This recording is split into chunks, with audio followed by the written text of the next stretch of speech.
Hello everyone, happy Saturday সবাইকে। তো আজকে শনিবার বিকেল বেলাটা একদমই আমার ছুটি ছাটা থাকে, তার জন্য আমি আর ভাই ঠিক করলাম যে আজকে বাদুর রোডে যে হনুমান মন্দিরটা আছে মধ্যমগ্রাম বাদুর রোডে, সেখানে গিয়ে আজকে একটু পুজো দেব। বহুদিন আগে, মানে বহুদিন কি প্রায় বহু বছর আগে আমি এই হনুমান মন্দিরটাতে গেছিলাম, তখন অনেক বছর হয়ে গেছে। তো যাবো যাবো করে যাওয়াই হচ্ছে না। তো ফাইনালি আজকে আমি আর ভাই বেরিয়ে পড়লাম। তো চলো তোমাদের অ্যাড্রেসটা একটু দেখিয়ে দিচ্ছি। যারা চৌমাথা থেকে আসবে, এটা দেখতেই পাচ্ছ, এটা চৌমাথা। হ্যাঁ, তো সেখানে যে পুলিশ স্টেশনটা রয়েছে মধ্যমগ্রাম পুলিশ স্টেশন, তার পাশে অনেক অটো রয়েছে বাদুর রোড যাওয়ার জন্য। ওই অটোদের বলে দিলেই হবে যে ওই হনুমান মন্দির যাবে, ওরা কিন্তু একদম সুন্দর করে হনুমান মন্দিরের সামনেটাতেই নামিয়ে দেবে। তো আমরা চলে এসেছি, এই যে দেখতে পাচ্ছ এই বাদু অগ্রণী, এর ভেতর দিয়ে সোজা হেঁটে চলে আসবে এই সেই হনুমান মন্দির। তো অনেকেই আশা করি তোমরা বহুবার এসেছো, আবার অনেকে যারা হয়তো আসোনি, যাদের হয়তো আমার এই ভিডিওটা দেখে আসার ইচ্ছে, তাদের জন্যই আরও ইন ডিটেলসে আমি ঠিকানাটা সবটি শেয়ার করে দিলাম।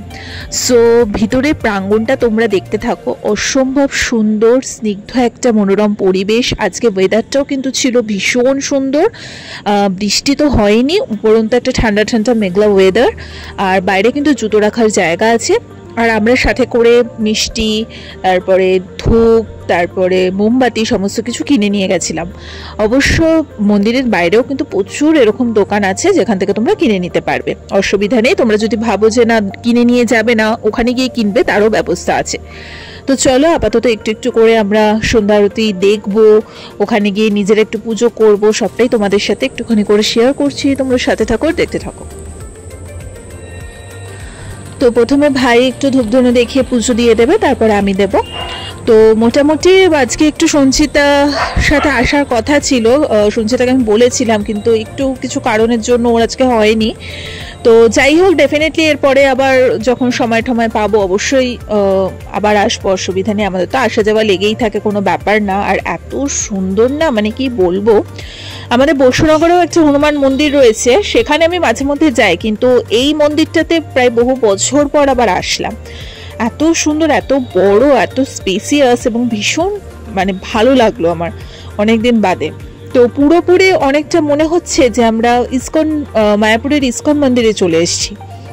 তো যাই হোক, এখানে প্রতিটা ঠাকুরই আছে, যেমন শিব ঠাকুর থেকে শুরু করে হনুমানজি অবভিয়াসলি, তার সাথে আছে রাধা কৃষ্ণ, তারপর আছে রাম, লক্ষণ, সীতা মায়ের মূর্তি, সমস্ত কিছু রয়েছে। এবং সুন্দর করে সন্ধ্যা আরতিটা একটুখানি পোর্শন তোমাদের সাথে শেয়ার করব।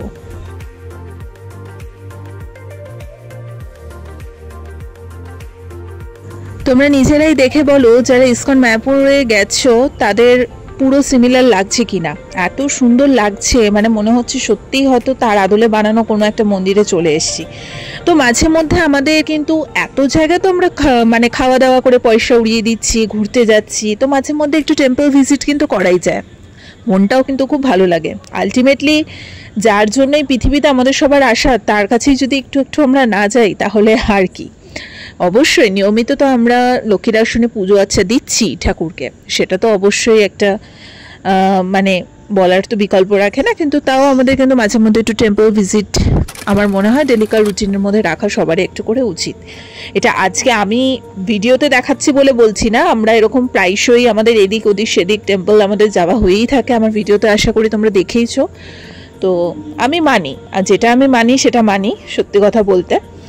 তো যাই হোক, তো চলো তোমাদের সুন্দর করে এখন মন্দিরটা পুরোটা ঘুরিয়ে দেখিয়ে দিয়েছি। এবারে সন্ধ্যা আরতির কিছুই অল্প একটু পার্ট তোমাদের সাথে শেয়ার করব।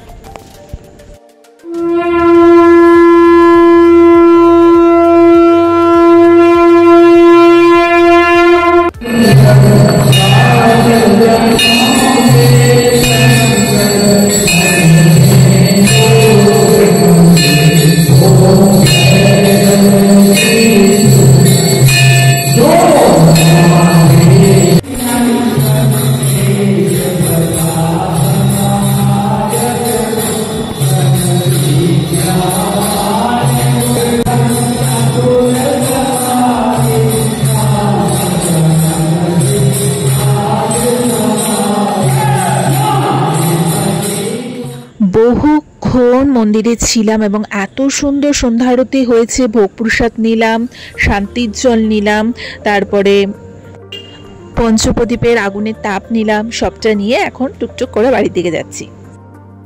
ওকে, সো একটু আগে বাড়িতে আসলাম। তো আজকে এত ভালো লাগলো পুজোটা দিয়ে। তো অনেক বছর আগে একবার গেছিলাম, সত্যি কথা বলতে অনেক বছর পর, বড় হয়ে অনেক বছর পর আবার হনুমান মন্দিরটাতে গেলাম। তো এখন মাঝে মধ্যেই যখনই মন চাইবে চলে যাব। খুব ভালো লাগলো, এত সুন্দর ওখানে সন্ধ্যা আরতিটা হয়েছে। তোমাদের সাথে তুমি শেয়ার কিছুই করিনি, জাস্ট অল্প একটুখানি যতটুকু সম্ভব ততটুকু শেয়ার করেছি। বাকিটা দেখতে গেলে সব ফোনে ফোনে দেখলে হবে না, তোমাদের নিজেদের টেম্পলে ভিজিট করতে হবে, ঠাকুরের নাম নিতে হবে এবং পুরো কীর্তনটা এনজয় করতে হবে। আজকে ভীষণ পজিটিভ একটা দিন গেল। সো চলো, আজকে ভিডিওটা যদি তোমাদের ভালো লেগে থাকে লাইক কমেন্ট শেয়ার সাবস্ক্রাইব করে দিও। আর আজকে শনিবার ছিল, ছুটি ছাটাও ছিল, তার জন্য আজকে বিকেলটা একটু এইভাবে কাটালাম। জানি না কালকে রোববার হয়তো অন্য কোনো প্ল্যান হয়েও যাবে। সো এইটুকুই বলবো যে মানে একটা আলাদাই শান্তি, যতই এদিক ওদিক সেদিক আমরা ঘুরে বেড়াই না কেন, আসল শান্তি কিন্তু টেম্পলে। হ্যাঁ, সমস্ত টেম্পলে ভিজিট করলে মনে একটা আলাদাই একটা শান্তি, একটা স্যাটিসফ্যাকশন, পজিটিভ ভাইব এবং খুব ভালো লাগলো সত্যি। খুব সময় ধরে মানে অনেকক্ষণ, মোটামুটি 6:30 থেকে আরতিটা শুরু হয়, শেষ হয়েছে ওই 7:30 পৌনে 8টা ওরকম নাগাদ।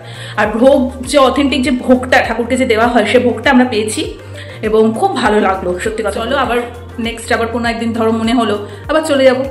তো তোমরাও যারা মধ্যমগ্রামের কাছাকাছি থাকো এবং মানে হনুমান মন্দিরের কাছাকাছি থাকো যারা, তারা ডেফিনেটলি মন্দিরটাতে ভিজিট করো, আমি তো এটাই বলবো।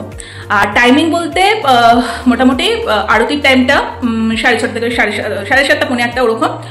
এছাড়া পুজো দেওয়ার টাইমিং ওরকমই, মানে সন্ধ্যাবেলা 4টে থেকে মন্দির খুলে যায়। সারাদিনই মোটামুটি মন্দির ওপেনই থাকে সকাল থেকে রাত অবধি। তো এইটুকুই। তো চলো আপাতত এখানে এন্ড করে দিচ্ছি, ভালো লাগে। তো চলো আপাতত এখানেই টাটা। তো কয়েকটা ছবিও তোমাদের সাথে শেয়ার করে দিলাম এবং আজকে স্যাটারডে তো আমাদের দুই ভাই বোনের খুব ভালো কেটেছে। তোমরাও চাইলে কিন্তু উইকে একদিন করে টেম্পল, যে কোনো টেম্পল ভিজিট করতেই পারো। চলো টাটা।